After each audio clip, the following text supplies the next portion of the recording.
ebintu byo nga babibya ku nnyonyi nga babisokodde nga tulina nakyo osobola kukola ekesi zonna zijja nga obukufulu babumenye tubalope wammwe mbwammwe nga n'aba bafuga nabo batubbi n'amateeka gye twandigenze gafugibwa oyo tubalope wakati tubalopewo okujjako ewa Mukama tubalopewa kubanga mututamye mututuuze wano nze n'omuntu w'enarema ngamba mu campaigning olw'okuba mulowooza bafaanana tamuneesifaako bantu mmwe nga mututamye mugenda mupate gye mumanye enyigiriza abantu bale gye mulimu yenyigiriza abantu yenyigiriza munnayuganda okututuusa wano okutuuka byamaziga gano nze sandyagadde kabira ku TikTok bale bizinesi yange wiigeno ngenda giggala bizinesi yange wiigeno ngenda giggala bizinesi yange girabange egwa bizinesi yange ngenda giggala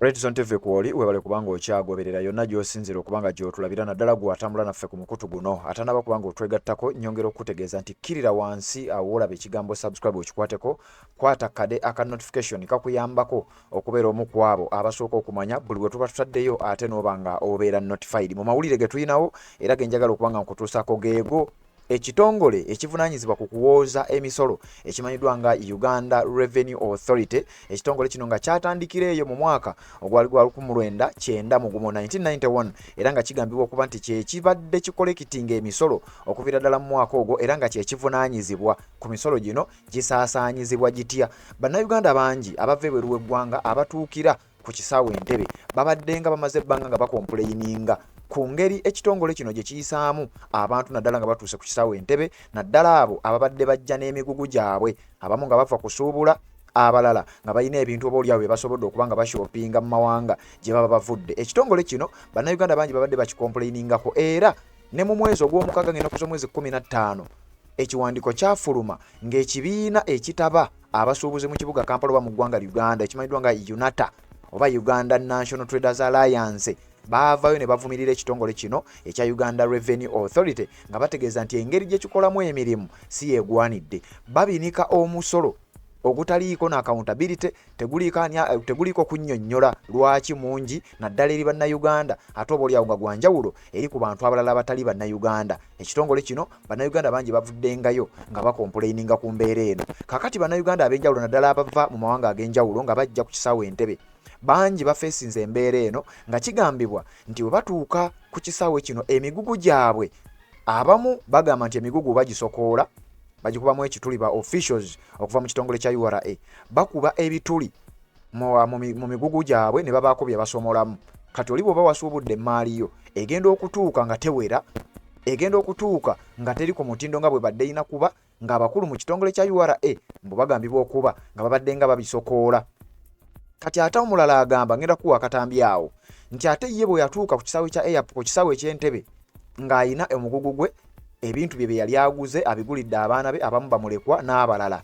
Ekitongole kya URA ebintu bye kyabikutte ne kimutegeeza nti tolina gy'obitwala ku nsonga ze bataamunnyonnyodde nga ye agamba nti ennyonyi yamuleeta kampani ennyonyi yamuleeta eyina kilo 46 ze yamuwa era ne bamukkiriza okubeera nga ze zino kilograms zagenda okuba nga atambuza ng'ajja mu ggwanga erya Uganda ng'akomawo okuva gy'abadde yagenda okubeera ng'awummulira.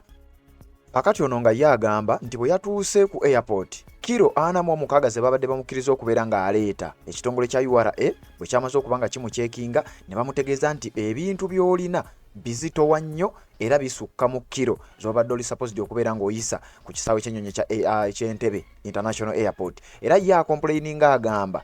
nti abakulu bano bandibanga balina n'ekigendererwa okubaako bye bateekamu obaolyawo bye byagamba tebyabadde bibye ate obaolyawo nga tebikkirizibwa oba n'akakodyako okwagala okumufulemingako emisango emirala n'ebintu ebirala ebifaanana bwe bituuka nkuwa akatambi kano ate nzije nkunnyonnyole ekitongole kya URA ekirina kukola ki era baani abali mabega wa bino byonna oba oli awo ebyogerebwako mukutu gwa Red Zone TV webale kubanga okyagoberera gwa kyatambula naffe yonna gy'osinzira okubanga gy'otulabira kakati gwatanaba kubanga otwegattako nyongera tutegeeza nti ate kkirira wansi awo olaba ekigambo subscribe kikwateko okwate kadde ka notification obeere nga ate naawe tomisinga nsonga yonna mpozi nga sinaba kubanga ngende eyo kkiriza nkujjukize ku Haji Kasujja omusomi w'edduwa akutegeeza nti munoonyeeko gwe wenna alina ebikusumbuwa ebyenjawulo akutegeeza nti ennamba y'essimu yeyo koyinza okubanga omusanga osobola okumukubira direct osobola okugendayo physically ate era osobola n'okumusanga ku mukutu ogwa WhatsApp ennamba eri 0753 85 0753856464 bamuyita Haji Kasujja omusomi w'edduwa kakati wuliriza bino nzija ate mbeere nga nkwongerayo n'ensonga endala nga bwe nzikuleetedde. Rahmatullahi wa barakatuh. Emirates yampa 46 kye sitegeera tezinayita ku kisaawe kyakubiri engoye z'abaana teziyita ku ate sibandi ngambye nti gomesize wagule 3 katuzibale naye n'engoye ezange ze najja nazo ontegeera kakati wali ku kisaawe basobola okuteekako ekigambo kyonna kuba tulinde video ya Alice nga bagamba yajja ne perfume ana nina perfume mufune kyala kyamuso yuwala ku kisaawe basigaze ebintu byange nga nina kilo 46 Emirates ze yampa yuwala basajja bamwe ku kisaawe basigaze ebintu byange nga baagala musolo babitutte mu kago abaana ku kago bakaaba ate nga bakaaba banna Uganda omusolo mugenda gujja kubani nga buli omwaka aba URA Mariam ne banne batutte ebyange mwami Yostas mwatwala ebintu byange mu kago mulimu gomesiza jjajja wange ne yamange mulimu obugoye bw'abaana mumpemu obugoye bwa Robert Mulekwa Yostas emikono gye mukozesa nga mutwala ebintu byaffe gye emikono gye mukozesa nga muwa abaana bammwe emmere Mariam emikono gye mukozesa nga mutwala ebintu byaffe gye emikono gye mukozesa nga muwa abaana bammwe emmere emikono egyo gye giwa abaana bammwe emmere naffe tulina abaana bwe mbamanye mubawa musaaji mubawe maali yaffe Yostas Mariam ne banno emikono gye mukozesa ku kisaawe Entebbe nga musigaze ebintu byaffe naffe tulina abaana mpemu ebintu bya Mulekwa Mariam goli musiraamu omanyi Allah bwayogera ku Mulekwa Robert Mulekwa namuletere engoye ate sizo muzimpe ezange muzisigaze abange siba Mulekwa tata wabwe nkyaliwo Mariam omanyi Allah bwayogera ku Mulekwa ali azamanye mali aba Mulekwa wallahi billahi tallah Allah jabba kwata URA basajja bamwe Yostas ne Mariam bali awo ku kisaawe batwala ebintu by'abantu mu kago nga kiro bazikuwadana mu mukaga omuntu nazikwata nabissa wansi temunsibako bye salese nalese perfume ezi namu PS5 temunsibako bye salese awo musibeko kirala yongerayo video eno toyina maanyi tosobola kwongerayo video jamulo munange ali kyantukako yongerayo video ebatuukeko ennaku eri ku kisaawe URA basajja bammwe batuyisa bubi ku kisaawe mumpe ebintu byange mumpe mali ya Mulekwa at least. Yes, bigambo by'abantu sekinoomu oyo bwatyo bwa complaininze ku kitongole kino ekya Uganda Revenue Authority ng'ensonga bw'oziwulidde era bwenga bwenjagala okubanga ate nzikutuusaako kakati ngenze n'enkebera ku website official website ey'ekitongole kino ekya Uganda Revenue Authority ndabe baani abakulembera ekitongole kino wuliriza kino kye bayita senior management olukiiko olukulembera ekitongole ekya Uganda Revenue Authority bwe batwe bali era njagala owuliriza ennyo teeka nnyo emphasis ku mannya gengenda okusomera ebifo mwe bali ate nga bano bagambibwa okuba baba ne kye bamanyi ku bino ebigenda maaso ku ezo complaints ez'Abannayuganda ezigenda maaso n'okuba nga ziwulirwa kakati wuliriza lisiti nga bweri era nga bw'obalaba awo mu kifaananyi abamu bayinza okuba tebalabika bulungi oba nga tebaliiko naye amannya ge gano era nga kigambibwa nti bano be baddukanya ekitongole kino be bamanyi ku muviyo gyonna ebigenda maaso byonna mu kitongole kya URA Juma Kisaame ono akolanga board chairman ku lukiiko lwa Uganda Revenue Authority kuliko John Musinguzi Rujoki ono nga ye Commissioner General ow'ekitongole kya Uganda Revenue Authority Patience Tumusiime Rubagumya ono akolanga Commissioner for Legal and Board Affairs kitongole kya Uganda Revenue Authority Ramadhan Gobi akolanga Permanent Secretary owa Ministry of Finance jukira kitongole kino kya URA kyo operatingira wansi ewa ministry ey'ebyensimbi ekulemberwa Matiya Kasaija era naye osobola okumuteekako wano. Kakati Ramadan Gobi yakola nga permanent secretary mu ministry eya finance ekulemberwa Matiya Kasaija. Ono naye ku member ku board kwali nga board member. Kuliko Geraldine Sali,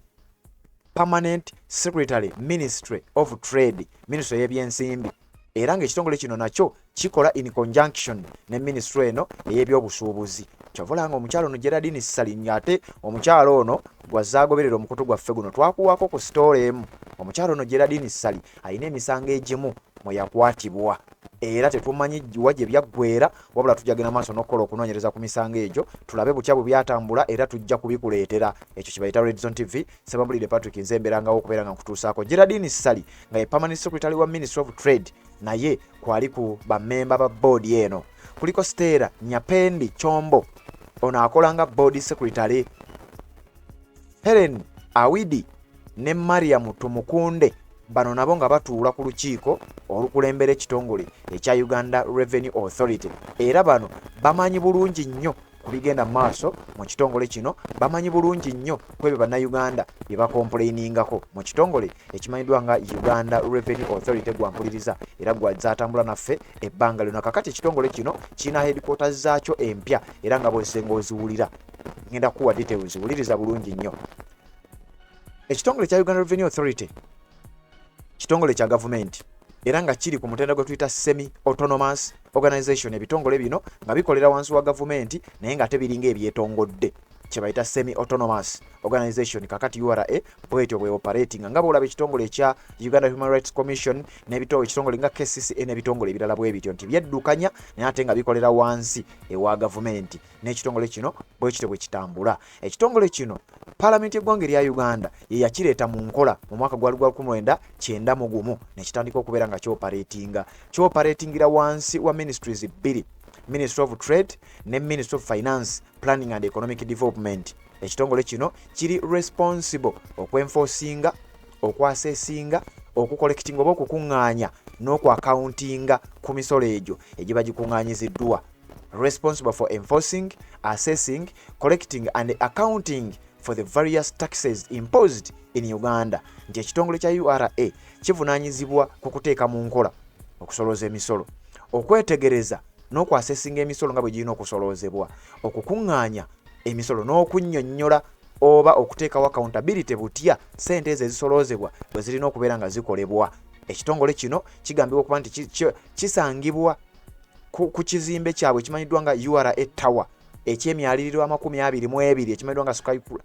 22 story skyscraper. Ekizimbe kino nga kisangibwa ku plot 193 Kasaze nnya Kinnawattaka Road Nakawa mu industrial area Nakawa division mu kibuga Kampala, era nga kigambibwa nti kilomita ziringa 6 n'obutundutundu obugwamu oba miles nga 4 okuva mu kibuga Kampala wakati. Ezo coordinates sijja zikuwa naye nga kyekitongole ekya Uganda Revenue Authority ekyakulirwa nga Allen Kajina wabula nga kizze kikulemberwako abantu ab'enjawulo era njaba kusomera okuva gye kyatandikira gwampuliriza eno Red Zone TV bwetutyo bwe tukola. Bwe nkuzaako abaatandika ekitongole kino gye abaatandika nga abakulembeze oba betuyita ba Commissioner General nga bwe nkusomedde wali.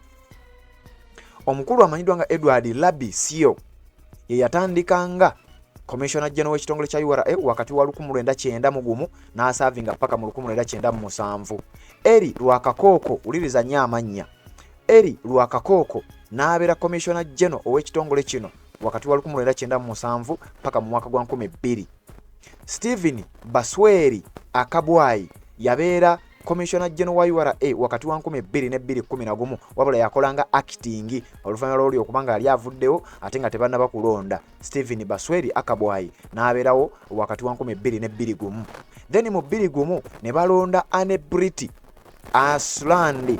n'asaavinga wakati wa 2021 paka mu mwaka gwa 2024. Olwo nno mwaka wa 2024 ne balonda Allen Kajina era ng'ono ayogerwako nga akyasinza okubeera nga asaavinga oba oliawo ebbanga eriwererako ddala n'ono amuddirira nabana abalala abaliwo nabo basaavinze ekkabanga naye nga Allen Kajina yasaavinga wakati wa 2004 n'omwaka gwa 2014. Kitegeeza yasaavinga emyaka 10 mirambirira nga Commissioner General ow'ekitongole kya Uganda Revenue Authority. Allen Kajina bwe yavaawo ne balonda Doris Akol. Doris Akol yasavinga wakati wa 2014 nga Commissioner General paka 2022. Oyo n'akita ne tufuna John Musinguzi Rujoki nga ne wetwogera olunaku olwaleero yakyasavinga okuva mu mwaka ogwa 2022. Ne wetwogera olwaleero yasavinga nga Commissioner General ow'ekitongole ekitongole kimanyiddwa nga Uganda Revenue Authority. Kakati ekitongole ekyo ekyatandikira ddala eri mu mwaka ogwa 1991 bwe kitebwe kiyisa bannayuganda nga bw'olabye abakomplaininga nga bw'enkula z'abazze bakomplaininga ate era n'abo abapya betulowooza nti bajja kuvaayo boogere oba oliawo nga babadde bakyatidde buti n'ensonga endala nga bwe zitambula. Ekitongole ekya Uganda Revenue Authority ekivunaanyizibwa ku kusolooza emisolo bwe kitebwe kigambibwa okuba nti bwe kiyisizza bannayuganda mu ngeri gye batali mmativu nayo, era abakulira ekitongole kino bateekeddwa ku nninga okulaba nga basobola okunnyonnyola lwaki bannayuganda bayisibwa mu mbeera etali ntuufu nnyo naddala nga batuuse ku kisaawe ekyennyonyi Entebbe. Kakati gwampuliriza omukotu gwa Red Zone TV naddala gwatambula naffe atanaba kubanga otwegattako, kirira wansi awo olaba ekigambo subscribe kikwateko, kwata kade aka notification kakuyambako okubeera omu ku abo abasooka okumanya tuba tutaddeyo ate ne tuba nga tutambula.